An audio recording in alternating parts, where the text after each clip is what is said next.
And I think, well, it's black on, it's a bird, but the inside is still good, right? So I go ahead and I finish cooking this chicken. And we're going to eat this one way or the other. Get upstairs, and those kids, they were troopers, We attempted to eat this chicken. But we can say quite safely that the dog ate very well that night. Serves him right. I mean, he had to tiptoe around for the next 3 days because of his glass on the floor. Well, we get over that hump, and then about 2 hours later, we hear this horrible sound that all pet owners know. It's the sound of a vomiting dog. And I've never seen my dog throw up so much. And as I'm on the floor, cleaning up dog puke, I'm thinking to myself, if only I had taken a plate down to the grill a long time ago. Then maybe I wouldn't have gone upstairs and emptied the dishwasher and broken a bowl and shattered it all over the floor, which made me late to go back out, which made me burn the chicken, which made me try to eat the chicken and feed the dog the rest of it, which made the dog throw up. And it was just a bad day, but it was also just bad enough that it was funny. And when you're a pastor, the only thing that redeems you in that moment is thinking, maybe someday I can use this as a sermon illustration. And so check that one off the list. Has nothing to do with our message today, but we're gonna read this another story in Joseph's life, and my hope is that this message will encourage you if you are in a situation in which you feel relentlessly tempted, or falsely accused, or the trajectory of your life just seems to be going down, down, down. As mine did for that one afternoon, evening, as I was trying to cook chicken, or any combination of these things. And in moments when life is not going well, it's easy to ask ourselves, where is God in the middle of all of this? Why doesn't God's blessing and His favor on my life insulate me and protect me from all of this bad stuff? How does this happen? And so one of the reasons that I have printed off and given to all of you, if you came in today, you should have received a copy of our text, which we're going to read the entire chapter of Genesis 39, is because sometimes I just like to read things off of a page. The words will be on the screen too.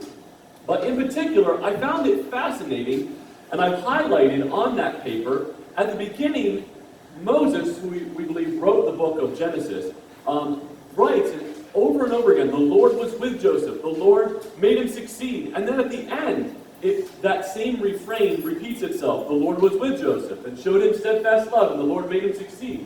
And in the middle part, there's no highlighting, and there's a really tough story that we've got to work our way through. So my question is, what does that mean that God's favor wasn't on Joseph in the middle section? Or is it possible that his favor actually was the conduit that brought him through that? And that's what I believe we're going to discover here. So, I'm just going to read Genesis 39 this morning, and then we'll talk about it. So, now, Joseph had been brought down to Egypt, and Potiphar, an officer of Pharaoh, the captain of the guard, an Egyptian, had bought him from the Ishmaelites who had brought him down there. Last week, Luke told you that Joseph was betrayed and then sold into slavery by his own brothers. This is a bad season in Joseph's life. He's 17 when this all happens. Verse 2, now the Lord was with Joseph, and he became a successful man. And he was in the house of his Egyptian master. His master saw that the Lord was with him, and the Lord caused all that he did to succeed in his hands. So Joseph found favor in his sight and attended him. And he made him overseer of his house and put him in charge of all he had. From the time that he made him overseer in his house and over all that he had, the Lord blessed the Egyptian's house for Joseph's sake. The blessing of the Lord was on all he had in house and field. So he left all he had in Joseph's charge, and because of him, he had no concern about anything but the food he ate. Potiphar has got it made. This is like the best employee you could hope for. Now Joseph was handsome in form and appearance. And after a time, his master's wife cast her eyes upon Joseph and said, lie with me. But he refused and said to his master's wife, behold, because of me, my master has no concern about anything in the house, and he has put everything he has in my charge. He is not greater in this house than I am, nor has he kept back anything from me except you, because you are his wife. How then can I do this great wickedness and sin against God?" And as she spoke to Joseph day after day, he would not listen to her, to lie beside her, or to be with her. But one day, when he went into the house to do his work, and none of the men of the house was there in the house, she caught him by his garment, saying, "Lie with me." But he left his garment in her hand and fled and got out of the house. And as soon as she saw that he had left his garment in her hand and fled out of the house, she called to the men of her household and said to them, "See, he has brought among us a Hebrew to laugh at us. He came in to me to lie with me, and I cried out with a loud voice. And as soon as he heard that I lifted up my voice and cried out, he left his garment beside me and fled and got out of the house. Then she laid up his garment by her until his master came home. And she told him the same story, saying, "The Hebrew servant whom you have brought among us came in to laugh at me. But as soon as I had lifted up my voice and cried, he left his garment beside me and fled out of the house." As soon as his master heard the words that his wife spoke to him, "This is the way your servant treated me," his anger was kindled. And Joseph's master took him and put him into prison, the place where the king's prisoners were confined, and he was there in prison. Well, the Lord was with Joseph and showed him steadfast love and gave him favor in the sight of the keeper of the prison. And the keeper of the prison put Joseph in charge of all of the prisoners who were in the prison. Whatever was done there, he was the one who did it. The keeper of the prison paid no attention to anything that was in Joseph's charge because the Lord was with him. And whatever he did, the Lord made it succeed. A fascinating story we encounter here. Again, not just the crisis in the middle that Joseph walks through, but also the fact that it's sandwiched between these clear calls that all of this happened in his life because God's blessing and favor and presence was with him. And on the surface, the journey of Joseph keeps going downhill. He's betrayed by his brother. He ends up in a pit. He's then sold as a slave. Then he's falsely accused as a slave and becomes a prisoner. And you wonder if maybe, like that day, as I wondered, why didn't I just take a plate down to the grill with me? Joseph might have been wondering to himself, if only I hadn't worn that fancy coat, Or if only, if you read the story last week, he wanders around for a while looking for his brothers in the field, and he can't find them. And then a stranger shows up and says, "Oh, I saw your brothers in that town over there," which then sends him on a pathway to find his brothers and eventually be sold as a slave. He might have wondered, if only I hadn't met that stranger in the field, I would have just turned around and gone home. None of this bad stuff would have happened to me.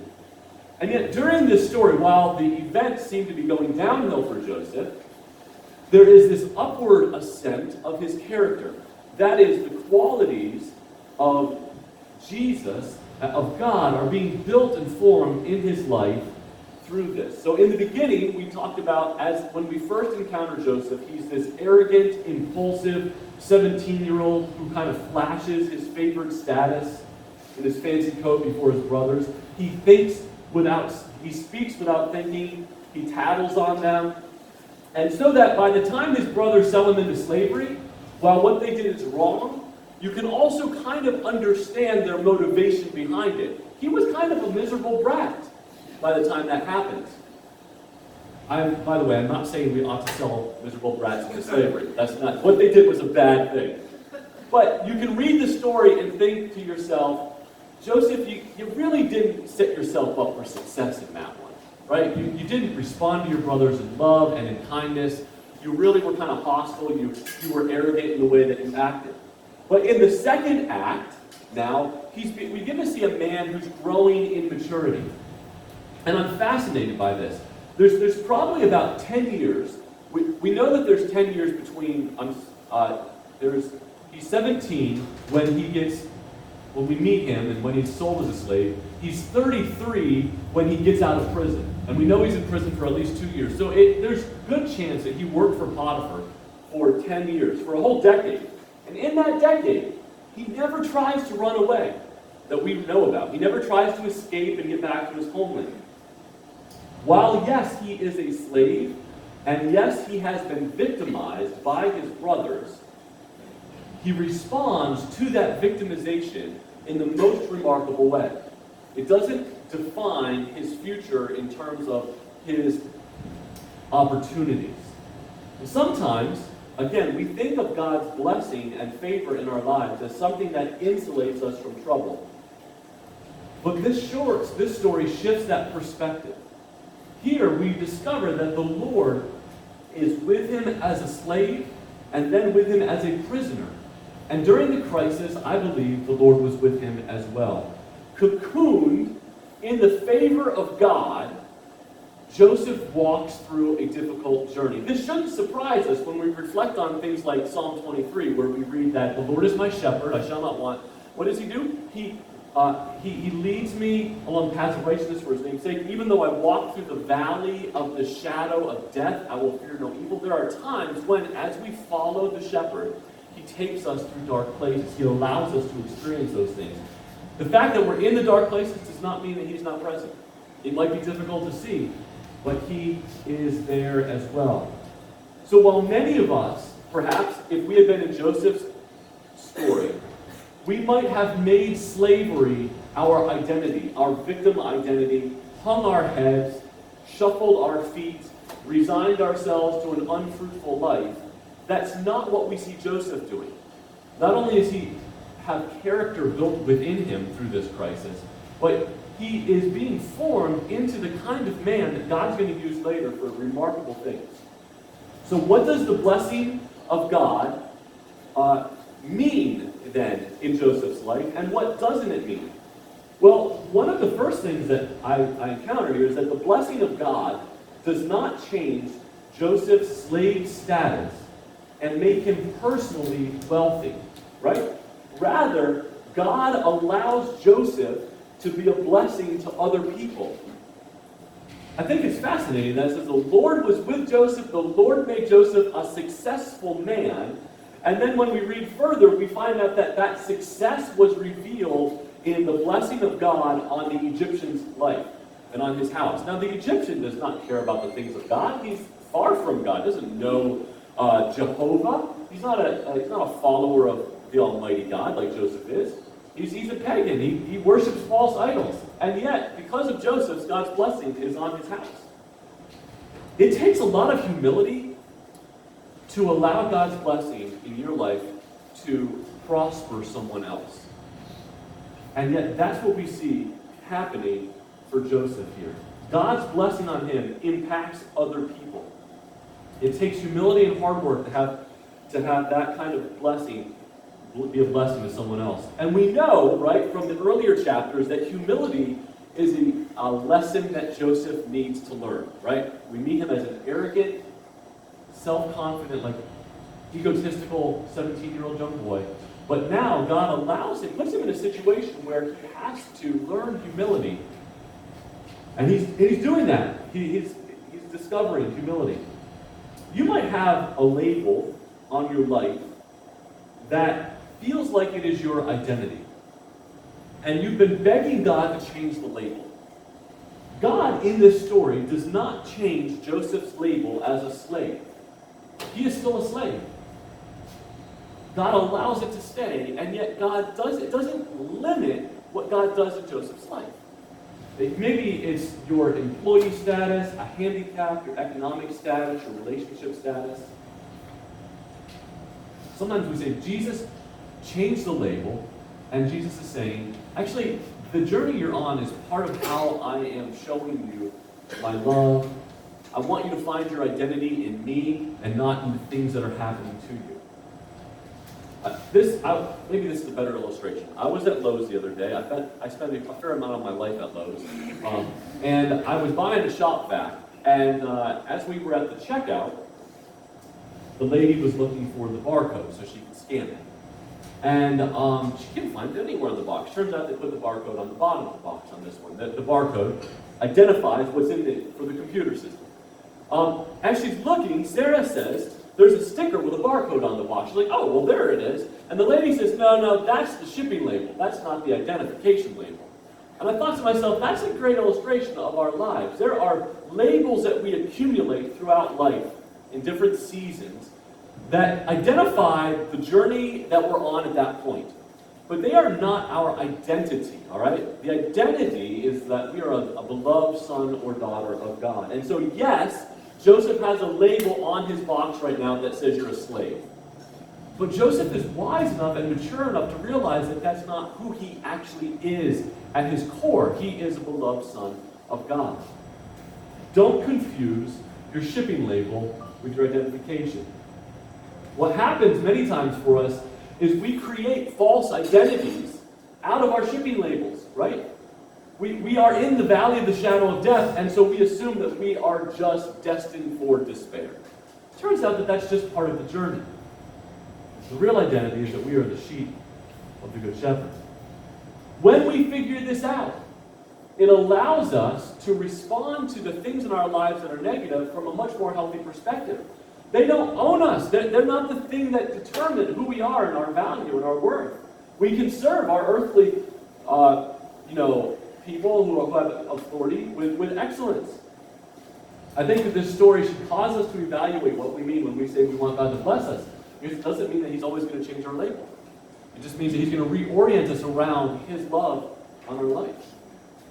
The next thing that I think is fascinating in Joseph's life in this story is that the blessing of God does not insulate him from temptation, but allows him and helps him to overcome that temptation.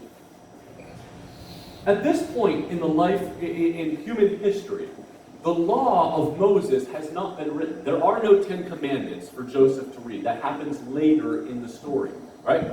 And yet somehow, Joseph knows that sleeping with his boss's wife is wrong. And the love and the heart of God is being imprinted on the soul of Joseph. And so he refuses to do this. And yet it is this repeated, exhausting, day after day temptation. Maybe you've been in a season like that. There's just something that you wrestle with over and over again. Maybe it's sexual temptation, maybe it's an anger problem. I don't know what it is that grips you, but you know what it's like to have to go into a situation every day that's going to assault you with temptation. And that's what Joseph encounters here, day after day after day. Thankfully, Joseph has a grounding in his proper identity, so that he doesn't say, well, I'm a slave, she's my master, I may as well sleep with her because she's my boss, right? She owns me, so therefore I ought to do what she says. He recognizes he has a greater master, and that is God, and so he wants to walk in obedience to what God's heart is in this. Sometimes we can allow false identities to influence wrong behaviors in our lives. We think that we are worthless, and so we kind of adopt this false identity, and out of that, we then begin to engage in behaviors that are very unhealthy for us. It could be looking for affirmation and love in relationships that aren't part of God's plan for us. It could be any number of ways in which we try to find our value because we've adopted this false behavior. What Joseph does here is he begins to create boundaries in his life. He flees temptation. He doesn't give opportunity to Satan. And I think it's important that I note that God does not tempt Joseph, all right? God did not incite Potiphar's wife to tempt Joseph, but that God stands with us in the temptation. It's fascinating to me as well that once again in the story, Joseph's coat gets him in trouble. Whereas in the first story, right, he wears this coat of many colors out of arrogance, and it then gets turned around on him and as he's sold as a slave. Here, again, clothing comes at key points in Joseph's story. And now he leaves the scene of the temptation, his coat in the hands of his master's wife, and she then creates false claims against him, which is also another thing that the blessing of God doesn't do for us. The blessing of God does not necessarily insulate Joseph from false accusations. Doing the right thing creates further problems for Joseph. Once again, he is victimized. Once again, a new label is slapped on Joseph that he didn't want or ask for. Now he is, pretty soon he's going to have the label of prisoner, but in between, he's got the label of sexual assault on him. And what I realized is that the love of God is not revealed in freedom from pain, but in his presence in the pain. When we look at the life of Jesus, and we see Jesus reflected all over this story and what happens to him, is that Jesus also was the victim of false accusations. As he stood trial right before his crucifixion, the Sanhedrin and the religious leaders could not come up with a reasonable reason to crucify him. And so false accusers came forward and made up charges against Jesus. And yet, like Joseph, those false accusations were part of the journey that led him to becoming our Savior. And maybe you've been the victim of lies, misunderstandings, and you wonder, where is Jesus in the pain of being misunderstood? He is there. As I wrote this message, I reflected on these two issues. In the first scene, we find that Joseph is kind of coddled by the favor of his father, earthly father, which produces arrogance, identity issues, superiority over others, and emotional immaturity. Now, as he's out of the realm of his father's pandering eye, God begins to reorganize Joseph's life around God's values. And God's favor on Joseph's life takes him on a much different journey than his earthly father had him on. But God's favor in Joseph's life produces humility. When we meet him as a 17-year-old, he wants to make himself great. But now, as a more mature man, he is working on making others successful. It also produces holiness in his life. Now, Joseph has become the kind of man who was avoiding sin, creating healthy boundaries. He used to be a young man who really didn't have a whole lot of boundaries, at least in terms of what he said, oftentimes, and the way that he responded to others. But now we see that he's a man who's coming to know the heart of God and is creating boundaries in his life. And the journey that God is taking him on to position him as Savior for the people of Egypt and for his own family, that we're going to find out about in a few weeks, during a famine, is a hard journey that makes no sense at many points as we move along. And I'm guessing that some of you are on a similar journey. You're on a pathway, you're in a place of pain that doesn't make a whole lot of sense. And you're second guessing whether or not God's even with you in this part of your story. Remember, it's possible to be insulated with the love of God and still walk through hard things. The trajectory of your life might be one of downward mobility at certain points. But God is using that, if we respond well, to take us in our character and in our spiritual formation into a place of holiness and humility. Hebrews 12,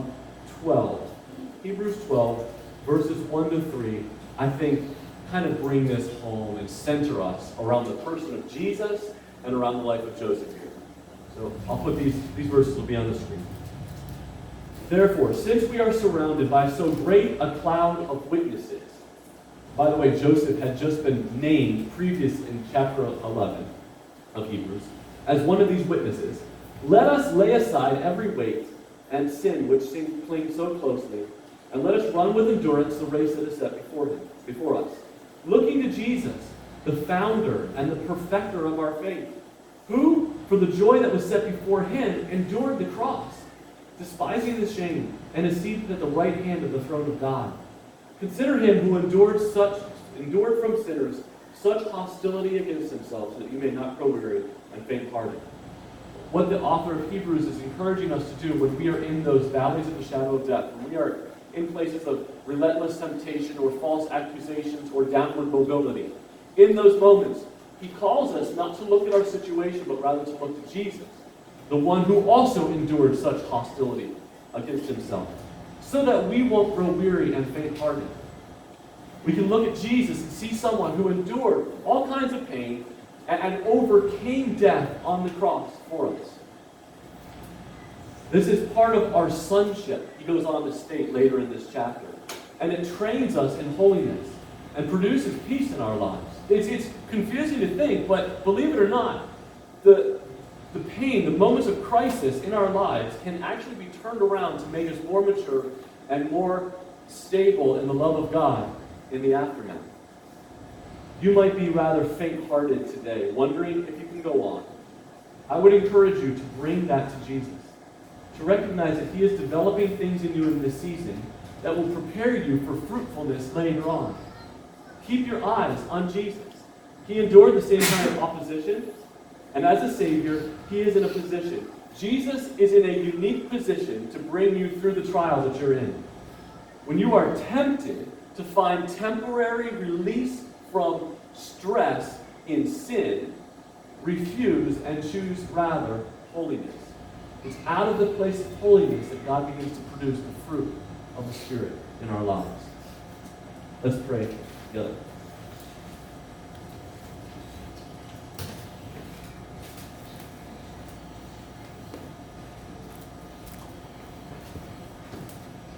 Lord, when you preach a sermon like this, we all are looking at our lives and we're thinking about the relationships or the situations that we are in that are difficult. We examine, and that's good. That's what the Holy Spirit is doing. So I'm asking that right now you would surface in our lives any places that we feel like you're just not present. And help us to recognize that the favor of God is what's going to carry us through those seasons so that we can develop maturity and holiness in our lives. And so, Lord, we give you permission to do that. In the moments when we are tired, turn our gaze on Jesus. It's in Him that we find our strength. And so we ask this in His precious name. Amen.